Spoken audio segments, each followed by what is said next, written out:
नमस्कार। IND24 के इस खास कार्यक्रम द वीक ऑफ शो में आपका बहुत बहुत स्वागत है। मैं हूं आपके साथ पल्लवी परिहार और आज हम बात करेंगे हफ्ते भर की बड़ी राजनीतिक खबरों पर। तो चलिए शुरू करते हैं द वीक ऑफ शो।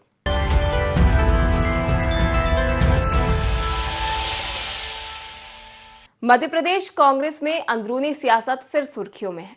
पूर्व प्रदेश अध्यक्ष अरुण यादव ने मौजूदा नेतृत्व पर इशारों में सवाल खड़े कर दिए हैं, तो वहीं बीजेपी ने भी इसे कांग्रेस में गुटबाजी और नेताओं की प्रासंगिकता बनाए रखने की कवायद बता दिया। अरुण यादव के इस बयान का पूर्व मुख्यमंत्री दिग्विजय सिंह ने भी समर्थन कर दिया, तो बड़े नेताओं के बयान ने कांग्रेस पार्टी में खलबली मचा दी है।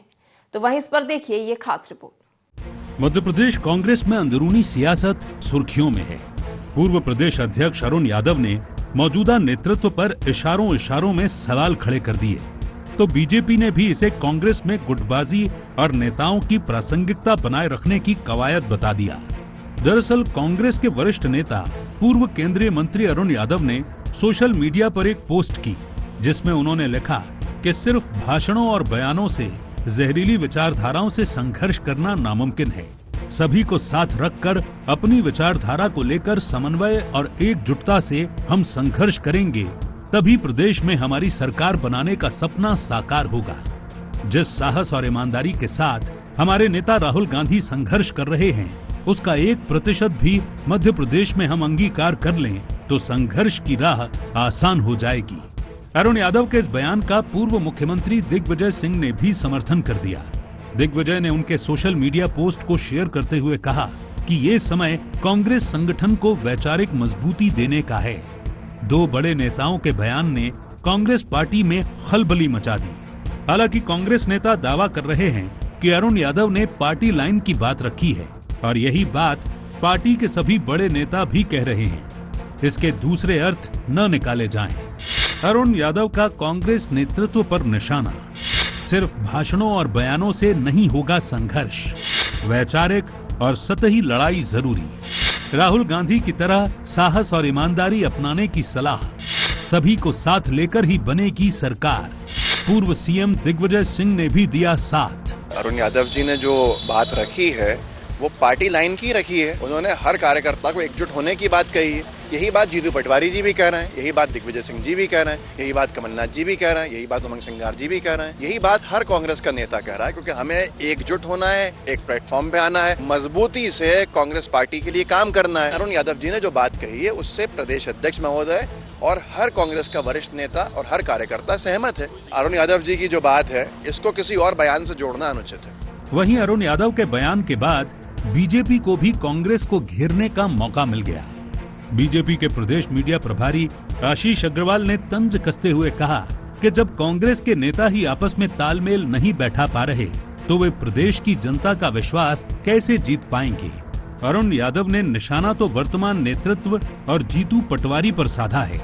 अगर कोई अपने नेताओं को हवा हवाई कहे तो ये दर्शाता है कि कांग्रेस संगठन की दुर्गति कितनी हो चुकी है। अरुण यादव हो या कमलेश्वर पटेल, इन्होंने निशाना तो वर्तमान नेतृत्व पे, जीतू पटवारी पे और जो सबसे सक्रिय दिखते हैं ऐसे श्रीमान बंटाधार पे लगाया ही है। अगर कोई अपने नेताओं को हवा हवाई कहे, अगर कोई कहे कि वे सिर्फ भाषणों से संगठन चलाना चाहते हैं, तो ये दर्शाता है कि कांग्रेस के संगठन की दुर्गति कितनी हो चुकी है। कुल मिलाकर अरुण यादव के इस बयान ने मध्य प्रदेश कांग्रेस के भीतर वैचारिक बहस को और गहरा कर दिया है।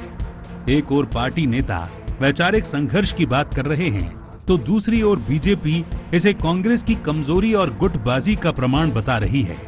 अब देखना होगा कि इस बयानबाजी का असर संगठन की एकजुटता पर कैसा पड़ता है। Bureau report, IND24। महाराष्ट्र के नागपुर से 3-4 स्वयंसेवकों के छोटे से समूह से शुरू हुआ आरएसएस का संगठन आज करीब 50 लाख स्वयंसेवकों तक पहुंच गया है। 1925 से शुरू हुई इस यात्रा ने अपने 100 साल पूरे कर लिए हैं और अपना शताब्दी वर्ष भी मना लिया है। वहीं प्रधानमंत्री नरेंद्र मोदी 1 अक्टूबर को नई दिल्ली में आरएसएस के शताब्दी समारोह में मुख्य अतिथि रहे। कांग्रेस और दूसरे विपक्षी दलों ने संघ की राजनीतिक सक्रियता और सरकारों पर प्रभाव पर चिंता जताई है। कुछ आलोचकों ने संघ के कुछ कार्यक्रमों और शाखाओं के संचालन को समाज में विभाजन पैदा करने वाला बताया, लेकिन संघ हमेशा दावा करता रहा कि उसका राजनीति में कोई हस्तक्षेप नहीं है, वो केवल सामाजिक और सांस्कृतिक संगठन है। इसी पर देखिए ये खास रिपोर्ट। महाराष्ट्र के नागपुर से 3-4 स्वयं सेवकों के छोटे से समूह से शुरू हुआ आरएसएस का संगठन आज करीब 50 लाख स्वयं सेवकों तक पहुंच गया है। भारत में इसकी 83,000 से अधिक शाखाएं संचालित हैं। वहीं विश्व के 156 देशों तक संघ की गतिविधियां पहुंच चुकी हैं। 1925 से शुरू हुई इस यात्रा ने अपने 100 साल पूरे कर लिए हैं और अपना शताब्दी वर्ष मना रहा है। इसके तहत 2 अक्टूबर 2025 दशहरे से 20 अक्टूबर 2026 तक देश भर में 7 बड़े कार्यक्रम आयोजित होंगे। कार्यक्रमों का उद्देश्य संघ की 100 साल की यात्रा, वर्तमान चुनौतियों और समाधानों को समाज के सामने रखना है। इस दौरान संघ प्रमुख मोहन भागवत विदेश भी जाएंगे। अमेरिका और यूरोप जैसे देशों में कार्यक्रम आयोजित होंगे। वहीं प्रधानमंत्री नरेंद्र मोदी 1 अक्टूबर को नई दिल्ली में आरएसएस के शताब्दी समारोह में मुख्य अतिथि होंगे। इस मौके पर वे विशेष स्मारक डाक टिकट और सिक्का जारी करेंगे। संघ की 100 साल की यात्रा के दौरान उस पर सांप्रदायिक भेदभाव, धर्म के आधार पर राजनीति प्रभावित करने के आरोप लगे। कांग्रेस और दूसरे विपक्षी दलों ने संघ की राजनीतिक सक्रियता और सरकारों पर प्रभाव पर चिंता जताई। कुछ आलोचकों ने संघ के कुछ कार्यक्रमों और शाखाओं के संचालन को समाज में विभाजन पैदा करने वाला बताया, लेकिन संघ हमेशा दावा करता रहा कि उसका राजनीति में कोई हस्तक्षेप नहीं है। वो केवल सामाजिक और सांस्कृतिक संगठन है। आरएसएस के 100 साल, देश भर में 7 बड़े कार्यक्रम, विजयादशमी उत्सव, मंडल और बस्ती स्तर पर गणवेश वाले स्वयं सेवक और परिवार, गृह संपर्क अभियान, घर घर जाकर 15 मिनट संघ की जानकारी 3 सप्ताह तक, जन गोष्ठियां, मजदूर यूनियन, ऑटो चालकों और प्रबुद्ध वर्ग के बीच संवाद, हिंदू सम्मेलन, नगर और खंड स्तर पर सामाजिक वर्गों को जोड़ने वाले सम्मेलन, सद्भाव बैठकें, प्रमुख सामाजिक कार्यकर्ता, संस्थाओं और संतों की सहभागिता, युवा सम्मेलन, 15 से 40 वर्ष के युवाओं के लिए खेल कूद और संवाद, शाखा विस्तार, सुबह और शाम शाखाओं का देश भर में विस्तार, 1 सप्ताह। राष्ट्रीय स्वयंसेवक संघ राष्ट्रवादी संगठन है और जिस तरह से राष्ट्रवाद के लिए 100 साल समर्पित रहे, देश में जहां भी आपदा विपदा जब भी आई तो सदैव राष्ट्रीय स्वयंसेवक संघ के कार्यकर्ता सामने आए। अब मोहन भागवत जी राष्ट्रीय स्वयंसेवक संघ की विचारधारा को विदेशों तक भी पहुंचाएंगे और साथ ही देश भर में 100 वर्ष के आयोजन भव्य तरीके से हो रहे हैं। ये दुनिया का सबसे बड़ा राष्ट्रवादी और सांस्कृतिक संगठन है। वहीं आरएसएस के 100 साल के कार्यकाल पर कांग्रेस सवाल खड़े कर रही है। कांग्रेस का कहना है कि संघ अपने 100 साल की एक उपलब्धि बता दे जो उन्होंने देश हित में की हो। ये लोग पर्दे के पीछे बैठकर सरकार चला रहे हैं। नाम भारतीय जनता पार्टी का है, लेकिन हकीकत में सरकार संघ के लोग ही चला रहे हैं। ऐसे में संघ को खुलकर राजनीतिक दल के रूप में लोगों के सामने आ जाना चाहिए। दूसरे के कंधे पर रखकर बंदूक क्यों चला रहे हैं और लोगों को गुमराह कर रहे हैं? संघ के जो लोग हैं अब घर घर जाकर क्या संदेश देना चाहते हैं? 100 साल में उन्होंने क्या कि है? 100 साल में ये किया है कि सरकार चला रहे हैं ये लोग पर्दे के पीछे से बैठ के। नाम है भारतीय जनता पार्टी का, लेकिन हकीकत में तो सरकार संघ के लोग ही चला रहे हैं। मुझे इस बात की आपत्ति है कि संघ एक राजनीतिक दल के रूप में चुनाव नहीं लड़ना चाहता। संघ खुल के जनता के सामने क्यों नहीं जाना चाहता? संघ आए, अपना चुनाव का रजिस्ट्रेशन कराए, चुनाव लड़े, मालूम पड़ जाए। आज दूसरे कंधे बंदूक रख के क्यों करना चाहते हैं? लोगों को गुमराह करके जनता को 100 साल की बात कर रहे हैं। 100 साल में की ऐसी उपलब्धि बता दें जो इन्होंने की हो, जो देश के हित में रही हो। बहरहाल एक और संघ अपने 100 साल पूरे होने पर उपलब्धियों और सेवा कार्यों का जश्न मना रहा है, तो दूसरी ओर विपक्ष उसकी भूमिका और राजनीति पर सवाल खड़े कर रहा है। ऐसे में अब देखने वाली बात ये होगी कि ये बहस आने वाले समय में राजनीति को किस दिशा में ले जाती है। Bureau report, IND24। किसानों की आमदनी बढ़ाने और उन्हें बाजार की अस्थिरता से बचाने के लिए मध्य प्रदेश सरकार ने भावांतर योजना की शुरुआत की थी। इस योजना के तहत किसी फसल का मंडी भाव या बाजार मूल्य न्यूनतम समर्थन मूल्य से कम होता है तो उसका अंतर सीधे किसानों को दिया जाएगा। इसका लक्ष्य है कि किसानों को उनकी मेहनत का पूरा मूल्य मिले और वे आर्थिक रूप से मजबूत बन रहे हैं।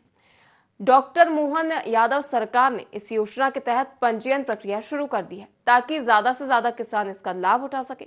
हालांकि कांग्रेस इसे किसानों को गुमराह करने की योजना बता रही है। उसका कहना है कि जब खेतों में फसल ही नहीं बची तो भावांतर योजना का औचित्य क्या है। तो इस पर देखिए ये खास रिपोर्ट। किसानों की आमदनी बढ़ाने और उन्हें बाजार की अस्थिरता से बचाने के लिए मध्य प्रदेश सरकार ने भावांतर योजना शुरू की थी। इस योजना के तहत किसी फसल का मंडी भाव या बाजार मूल्य न्यूनतम समर्थन मूल्य से कम होता है तो उसका अंतर सीधे किसानों को दिया जाएगा। इसका लक्ष्य है कि किसानों को उनकी मेहनत का पूरा मूल्य मिले और वे आर्थिक रूप से मजबूत बने रहें। डॉक्टर मोहन यादव सरकार ने इस योजना के तहत पंजीयन प्रक्रिया शुरू कर दी है ताकि ज्यादा से ज्यादा किसान इसका लाभ उठा सकें। हालांकि कांग्रेस इसे किसानों को गुमराह करने की योजना बता रही है। उसका कहना है कि जब खेतों में फसल ही नहीं बचती तो भावांतर योजना का औचित्य क्या है। वहीं सरकार का दावा है कि इस योजना से किसानों को फसल का उचित मूल्य मिलेगा और बाजार की अस्थिरता से उन्हें राहत मिलेगी। मुख्यमंत्री डॉक्टर मोहन यादव ने अधिकारियों को निर्देश दिए हैं कि किसानों को किसी तरह की दिक्कत न हो और पंजीयन की पूरी प्रक्रिया पारदर्शी रहे। सीएम डॉक्टर मोहन यादव का बड़ा फैसला, सोयाबीन पर भावांतर योजना का लाभ। 3 अक्टूबर से शुरू होगा भावांतर योजना का पंजीयन। 24 अक्टूबर तक किसान कर सकेंगे पंजीयन। एमएसपी और मंडी भाव का अंतर देगी सरकार। सोयाबीन के लिए एमएसपी 5,328 रुपए प्रति क्विंटल। किसानों की सुविधा के लिए विशेष इंतजाम। भावांतर योजना के माध्यम से किसानों को कोई मंडी में अलग से लाइन लगाने की जरूरत नहीं, पुलावटी और बाकी कांटे पे जो परेशानी आती है उसकी जरूरत नहीं। अपने माल को लेके व्यापारियों के पास FAQ ये जो नाटक चलता है, प्रयास कर रहे हैं कि मंडी में उनको अपना योग्य भाव मिले और गैप की जो राशि लगी हम देंगे इसकी। ये हमारी प्रयास है और ये माननीय प्रधानमंत्री की योजना है कि 500 क्विंटल उनने बढ़वाए। अगले साल 4507 था जो 5328 मिल रहा है। जितना किसानों का हक है हमारी सरकार प्रतिबद्ध है वो उनको दे। वहीं कांग्रेस सरकार के फैसले पर सवाल उठा रही है। कांग्रेस प्रवक्ता भूपेंद्र गुप्ता का कहना है कि भावांतर योजना किसानों के लिए नहीं बल्कि व्यापारियों के फायदे के लिए लाई गई है। भावांतर में 24 अक्टूबर तक रजिस्ट्रेशन होंगे जबकि 21 तारीख को दीपावली है। ऐसे में किसान त्योहार मनाने के लिए फसल को पहले ही बेच देंगे। यदि किसानों को सही में फायदा देना है तो 15 अक्टूबर तक रजिस्ट्रेशन खत्म कर सरकार तत्काल भुगतान की व्यवस्था करे। 21 तारीख को दिवाली है, किसान जो है दिवाली के चक्कर में अपनी फसल पहले ही बेच देगा। व्यापारियों को रजिस्ट्रेशन 25 तारीख तक होने पूरा ही नहीं होगा, तो पूरा नहीं होगा तो किसान जब अपनी जब फसल बेच चुका होगा उसको तो पैसा चाहिए दिवाली उत्सव मनाने के लिए, त्योहार मनाने के लिए, तो उसको जो है कहाँ से वो करेगा। वो तो फिर व्यापारियों के फायदे के लिए भावांतर योजना आएगी। किसान को क्या फायदा है? किसान को फायदा देना है तो 15 तारीख तक सारे खत्म करके रजिस्ट्रेशन और उसको भुगतान की व्यवस्था करो। बहरहाल किसानों के हित में लागू की गई इस योजना से लाखों किसानों को राहत मिलने की उम्मीद जताई जा रही है, लेकिन इस पर राजनीतिक बहस तेज है। जहां सरकार इसे किसानों के लिए संजीवनी बता रही है तो वहीं विपक्ष इसे चुनावी छलावा करार दे रहा है। Bureau report IND 24। दशहरे पर हर साल रावण दहन होता है, लेकिन क्या आपने कभी सोचा कि असली रावण कहाँ है? पुतले तो हर साल चलते हैं, राख हो जाते हैं, लेकिन समाज में बुराइयां कम नहीं होती, बल्कि नए नए रावण जन्म देते हैं। कभी अहंकार के, कभी लालच के, कभी हिंसा और कभी अपराध के। लेकिन जरूरत है अपने भीतर के रावण रूपी बुराइयों को मारने की। इसी पर देखिए ये खास रिपोर्ट। दशहरा यानी बुराई पर अच्छाई की विजय का पर्व। हर साल रावण के पुतले जलते हैं और लोग जयकारे लगाते हैं। पर सवाल यह है कि क्या असली रावण सचमुच खत्म हो गए? समाज में अपराध, दुष्कर्म, भ्रष्टाचार और हिंसा लगातार बढ़ रही है। ऐसे में दशहरे का संदेश कहीं खो तो नहीं गया? इतिहास के रावण महाज्ञानी और शक्तिशाली थे, पर अहंकार और वासना के कारण नष्ट हो गए। वहीं आज के रावण और भी खतरनाक हैं, क्योंकि वे हर गली, हर मोहल्ले, हर दफ्तर और हर घर में मौजूद हैं। दहेज के लिए हत्या, महिलाओं पर अत्याचार, रिश्वत और धोखाधड़ी, यही आधुनिक रावण है। रावण दहन का मतलब सिर्फ पुतला जलाना नहीं, बल्कि अपने भीतर की बुराइयों को खत्म करना होना चाहिए। सीएम डॉक्टर मोहन यादव भी यही संदेश दे रहे हैं कि भगवान श्री राम की असत्य पर सत्य की विजय की गाथा से हमें प्रेरणा लेकर हर बुराई पर विजय पाना है। विजयादशमी, बुराई पर अच्छाई की जीत। हर साल होता है रावण दहन। समाज में अपराध और भ्रष्टाचार कम नहीं। असली रावण अहंकार, वासना, हिंसा, लालच। असली बदलाव भीतर की बुराइयों का अंत। झूठ, कपट, अहंकार, वासना से दूरी। समाज सुधार के बिना पर्व अधूरा। ऐसा कहते हैं कि 17 लाख साल पहले भगवान श्री राम ने आज ही के दिन रावण पर विजय प्राप्त करके राम राज्य की एक तरह से शुरुआत की थी। आइए हम सब असत्य पर सत्य की विजय के इस महापर्व की न केवल विजय मनाएं, बल्कि जीवन में संकल्प धारण करें। सबके जीवन में हमारे हाथ से मंगल ही मंगल हो। आज दशहरा सिर्फ मनोरंजन बनकर रह गया है। लोग पुतले जलते देखते हैं, फोटो और वीडियो डालते हैं, लेकिन अपने जीवन या समाज की बुराइयों पर विजय पाने का प्रयास नहीं करते। असली संदेश यही है, पहले अपने भीतर के रावण को जलाओ। मध्य प्रदेश कांग्रेस के प्रदेशाध्यक्ष जीतू पटवारी भी यही कह रहे हैं कि अपने अंदर के अहंकार को हराओ, तभी दशहरे के असल मायने पूरे होंगे। बुराई पर अच्छाई की जीत होती है, असत्य पर सत्य की जीत होती है। उसका प्रतीक है आज का दशहरे का पर्व। ऐसे ही महात्मा ने अहंकार को हराया, वैसे ही राम ने रावण को हराया। ये दोनों भावना एक साथ है कि जो असत्य, अहिंसा, असत्य और सत्य की जो लड़ाई होती है, घृणा और अहिंसा की जो लड़ाई होती है, वो दोनों बातें, दोनों भावनाएं। बहरहाल बुराई का अंत तभी होगा जब व्यक्ति, समाज और शासन तीनों मिलकर सुधार का प्रयास करेंगे। दशहरा केवल त्योहार नहीं, बल्कि आत्मनिरीक्षण और समाज सुधार का अवसर है। वरना हर साल जलते पुतले यही सवाल पूछेंगे, मैं तो जल गया, पर क्या तुम्हारे भीतर का रावण अब भी जिंदा है? Bureau report, IND 24। कांग्रेस सांसद और लोकसभा में विपक्ष के नेता राहुल गांधी इन दिनों कोलंबिया दौरे पर हैं। इस दौरान एक संवाद कार्यक्रम में राहुल गांधी ने केंद्र की NDA सरकार और भाजपा RSS की विचारधारा पर बड़ा हमला बोला।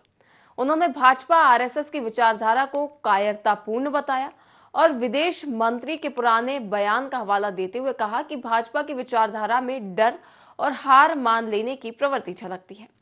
राहुल गांधी ने यह भी कहा कि भारत में लोकतंत्र खतरे में है। वहीं भाजपा ने इसे भारत का अपमान और विदेश में देश की छवि खराब करना उनकी आदत बताया। वहीं कांग्रेस राहुल गांधी के समर्थन में उतर आई है, तो इस पर देखिए ये खास रिपोर्ट। कांग्रेस सांसद और लोकसभा में विपक्ष के नेता राहुल गांधी इन दिनों कोलंबिया दौरे पर हैं।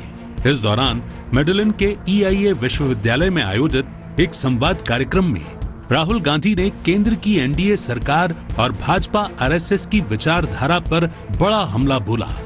उन्होंने भाजपा RSS की विचारधारा को कायरतापूर्ण बताया और विदेश मंत्री के पुराने बयान का हवाला देते हुए कहा कि भाजपा की विचारधारा में डर और हार मान लेने की प्रवृत्ति झलकती है।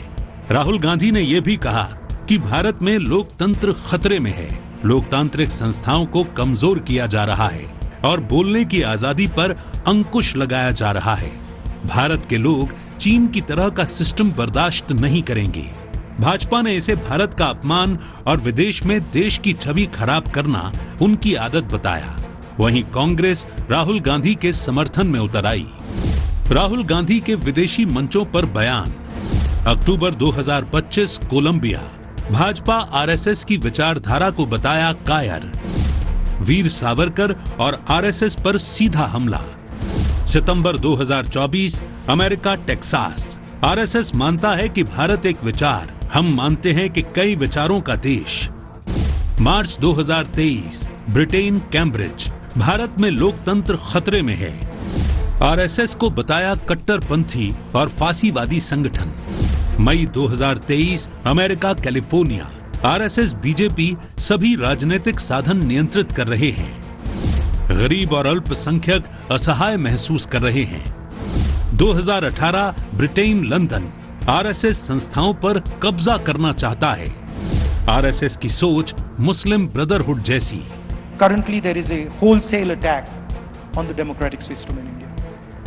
So that's a risk. The other big risk is risk between different conceptions, different parts of the country. Right? Some 16, 17 different languages, different religions. So allowing these different traditions to thrive, giving them space to express themselves is very important for a country like India. We can't do what China does, which is suppress people and run an authoritarian system. Our design just will not accept that. Rahul Gandhi ji ने जो भी वक्तव्य दिया है वो इस बात को लेके कि महात्मा गांधी, पंडित जवाहरलाल नेहरू, बाबा साहब अम्बेडकर के नेतृत्व में जो अंग्रेजों से लड़ाई चल रही थी देश की आज़ादी की, उस समय संघ जो 1925 में आ गया था, गांधी जी का साथ नहीं दिया, उनकी गठबंधन अंग्रेजों से। अगर हम आज का परिदृश्य देख लें, चीन जो हमारा हमेशा से दुश्मन रहा है, उससे बातचीत कर रहे हैं, चीन जा रहे हैं, फिर से व्यापार और सब बातें हो रही हैं। ये जितने भी चिन्ह हैं, ये जो कुछ भी राहुल गांधी ने कहा है, ये उस बात के सबूत है। वहीं भारतीय जनता पार्टी ने राहुल गांधी के इस बयान की कड़ी आलोचना की है। कैबिनेट मंत्री विश्वास सारंग ने कहा कि राहुल गांधी ने एक बार फिर बचपना दिखाया है। विदेश की धरती पर हिंदुस्तान का मान सम्मान गिराना देशद्रोह की श्रेणी में आता है। राष्ट्रीय स्वयंसेवक संघ का बचाव करते हुए उन्होंने कहा कि संघ एक अराजनैतिक संगठन है जिसने आजादी से पहले और आजादी के बाद भी देश की एकता और अखंडता के लिए लगातार काम किया है, जिसकी कल्पना भी राहुल गांधी नहीं कर सकते। राहुल जी ने एक बार पुनः विदेश की धरती पर हिंदुस्तान के मान और सम्मान को गिराने का काम किया। जिस प्रकार से उन्होंने भारतीय जनता पार्टी और आरएसएस के बारे में अनर्गल बातें की हैं, ये फिर उन्होंने इनमैच्योरिटी दिखाई है। भारतीय जनता पार्टी की सरकार ने ताकत के साथ इस हिंदुस्तान का मान और सम्मान बढ़ाया है और राष्ट्रीय स्वयंसेवक संघ एक ऐसा राजनीतिक दल है जिसने इस देश के मान और सम्मान को बढ़ाया। आरएसएस को राहुल जी अभी आप समझ नहीं सकते। देश के मान और सम्मान को गिराना विदेश की धरती पर यह देशद्रोह की श्रेणी में आता है।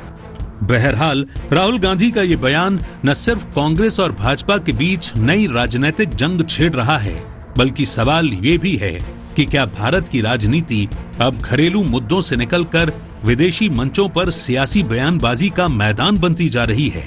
Bureau report IND 24। मुख्यमंत्री डॉक्टर मोहन यादव का रविवार को गुवाहाटी में निवेशकों के साथ इंटरैक्टिव सेशन हुआ। इसमें पूर्वोत्तर राज्यों और भूटान के निवेशक भी शामिल होंगे। मध्य प्रदेश में निवेश के प्रमुख सेक्टर और उद्योग अनुकूल नीतियों की जानकारी साझा करेंगे। हालांकि कांग्रेस इस निवेश यात्रा पर सवाल उठा रही है और सरकार की घोषणाओं की जमीनी हकीकत से दूर बता रही है। लेकिन सीएम डॉक्टर मोहन यादव दावा कर रहे हैं कि मध्य प्रदेश सरकार निवेशकों को राष्ट्रीय स्तर पर प्रतिस्पर्धात्मक और भरोसेमंद वातावरण प्रदान कर रही है। तो इस पर देखिए ये खास रिपोर्ट। मुख्यमंत्री डॉक्टर मोहन यादव रविवार को गुवाहाटी में निवेशकों के साथ इंटरैक्टिव सेशन करेंगे। इसमें पूर्वोत्तर राज्यों और भूटान के निवेशक भी शामिल होंगे। सीएम इस अवसर पर निवेशकों से 1-to-1 चर्चा करेंगे और मध्य प्रदेश में निवेश के प्रमुख सेक्टर और उद्योग अनुकूल नीतियों की जानकारी साझा करेंगे। सेशन को रॉयल भूटानीज कॉन्सुलेट के कॉन्सुल जनरल जिग्मे थिनले नामग्याल भी संबोधित करेंगे। निवेश का फोकस नवकरणीय ऊर्जा, फार्मास्यूटिकल, चाय, सीमेंट, पेट्रोकेमिकल्स और खाद्य प्रसंस्करण जैसे क्षेत्रों पर रहेगा। गुवाहाटी से आयोजित इस इंटरैक्टिव सेशन में डिब्रूगढ़, तिनसुकिया, जोरहाट, शिवसागर और नामरूप के प्रतिनिधि शामिल होंगे। शिलोंग, अगरतला, आइजोल, इम्फाल और कोहिमा दीमापुर के उद्योगपति भी इसमें भाग लेंगे। हालांकि कांग्रेस इस निवेश यात्रा पर सवाल उठा रही है और सरकार की घोषणाओं को जमीनी हकीकत से दूर बता रही है। लेकिन सीएम डॉक्टर मोहन यादव ये दावा कर रहे हैं कि मध्य प्रदेश सरकार निवेशकों को राष्ट्रीय स्तर पर प्रतिस्पर्धात्मक और भरोसेमंद वातावरण प्रदान कर रही है। राज्य की उद्योग अनुकूल नीतियां और क्लस्टर आधारित विकास मॉडल निवेश को आकर्षित कर रहा है। इसी सिलसिले में पूर्वोत्तर की यात्रा भी काफी अहम रहने वाली है। सीएम डॉक्टर मोहन यादव का असम दौरा, गुवाहाटी में निवेशकों के साथ इंटरैक्टिव सेशन, पूर्वोत्तर राज्यों और भूटान के निवेशक शामिल, 1-to-1 चर्चा और निवेश अवसरों पर फोकस। फार्मास्यूटिकल, सीमेंट, चाय, पेट्रोकेमिकल्स और फूड प्रोसेसिंग निवेशकों को उद्योग अनुकूल नीतियों की जानकारी। मध्य प्रदेश में इन्वेस्टर समिट की दृष्टि से हम अपना इन्वेस्टमेंट के लिए पूर्वोत्तर में कल यहाँ रोड शो करने वाले हैं मध्य प्रदेश सरकार की ओर से, और पूर्वोत्तर के कई क्षेत्रों में असम और मध्य प्रदेश में व्यापार की बड़ी संभावना है। सभी क्षेत्रों में कल यहाँ के व्यापारियों से बात करके मध्य प्रदेश और आसाम के बीच व्यापार व्यवसाय का संबंध कैसे बढ़े, अलग अलग क्षेत्र में बहुत संभावना। मैं कल सीएम से भी मिलने वाला हूँ। मध्य प्रदेश सरकार मिलकर के यशस्वी प्रधानमंत्री के नेतृत्व में दोनों राज्यों के और संबंध मजबूत हो, इस दिशा में काम करें। वहीं कांग्रेस ने इस दौरे और आयोजनों पर आपत्ति जताई है। उनका कहना है कि बड़ी बड़ी घोषणाओं के बावजूद जमीनी हकीकत तो कुछ और ही है। कांग्रेस का दावा है कि प्रदेश में बेरोजगारी बढ़ती ही जा रही है। उद्योगों की स्थापना तो हुई है, लेकिन वो चल नहीं रहे हैं। ऐसे में सीएम को चाहिए कि वो असम जाने के बजाय मध्य प्रदेश में बंद पड़े उद्योगों को दोबारा शुरू करने का प्रयास करें, तो वैसे ही लाखों लोगों को रोजगार मिल जाएगा। प्रदेश के मुख्यमंत्री डॉक्टर मोहन यादव जी आसाम दौरे पर गए हुए हैं। यहाँ पर रोजगारों के लिए, उद्योगपतियों को ढूंढने के लिए, उनको व्यावसायिक गतिविधियों में शामिल करने के लिए अच्छा प्रयास है। मेरी शुभकामनाएं हैं। लेकिन वास्तविकता ये है कि मध्य प्रदेश में जिस तरह बेरोजगारी बढ़ी हुई है, उसके हालातों में देखते हुए डॉक्टर मोहन यादव के जो प्रयास है वो पूरे इस तरह सफल नहीं हो पा रहे हैं। उद्योगों की स्थापना हुई है, लेकिन उद्योग चल नहीं पा रहे हैं। जो उद्योग बंद पड़े हैं उन्हें सरकार दोबारा चलाने के लिए प्रयास नहीं कर पा रही है। तो मेरा तो सिर्फ एक ही सुझाव है डॉक्टर मोहन यादव जी को कि आप यहाँ वहाँ छोटी मोटी जगह, आसाम जैसी जगह पे वहाँ के उद्योगपतियों की बजाय मध्य प्रदेश में जो उद्योग बंद पड़े हुए हैं उनका ही पुनरुद्धार करने का प्रयास करें, तो शायद लाखों लोगों को रोजगार मिल जाएंगे और मध्य प्रदेश में बेरोजगारी खत्म होने का एक प्रयास हो जाएगा।